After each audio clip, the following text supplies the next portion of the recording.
Crenshaw by Katherine Applegate. I want to begin by saying that this is the most difficult book in the curriculum. And this is a difficult text for several different reasons. First, the timeline is not linear. There is a flashback/memory starting on page 85 that lasts for many chapters.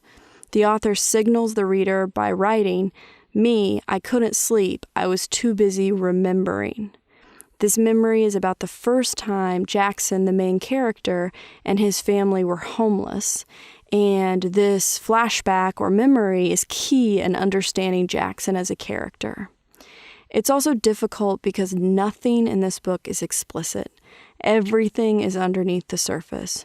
Jackson represses all of his feelings. He tells his parents he's fine and everything's good. He doesn't share with anyone and doesn't even really admit to himself how he truly feels. The final reason it's hard is because this is the longest text students have ever read by far. Here is a quick description of the characters.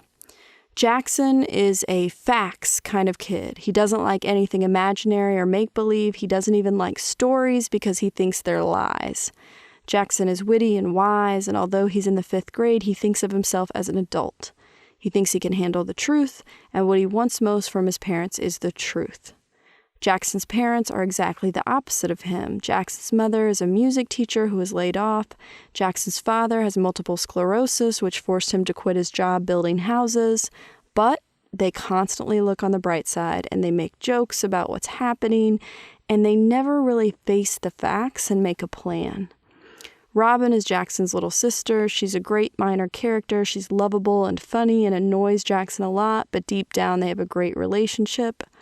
Crenshaw is Jackson's imaginary friend from 1st grade. Crenshaw resurfaces in this book when Jackson is in the 5th grade. That's a big problem for Jackson because he's a facts kind of kid and he hates all things imaginary. Jackson does everything in his power to get Crenshaw to leave, but Crenshaw says he's only there because Jackson needs him. Here's a quick description of the plot.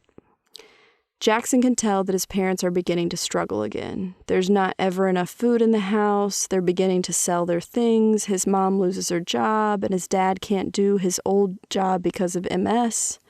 He begins to feel afraid they're going to be homeless again. He does not want to live out of a van again, and he thinks that's what's about to happen. No matter how many times he tries to get the truth out of his parents, they end up making a joke or acting like things are fine when he knows they're not. A large chunk of the middle of the book describes what it was like for the family to live in the van. This description helps readers to understand why Jackson is the way he is. Crenshaw returns to help Jackson, even though Jackson is doing everything he can to get Crenshaw to go away. By the end of the book, through the help of Crenshaw and his best friend Marisol, Jackson realizes that he can't hide his feelings.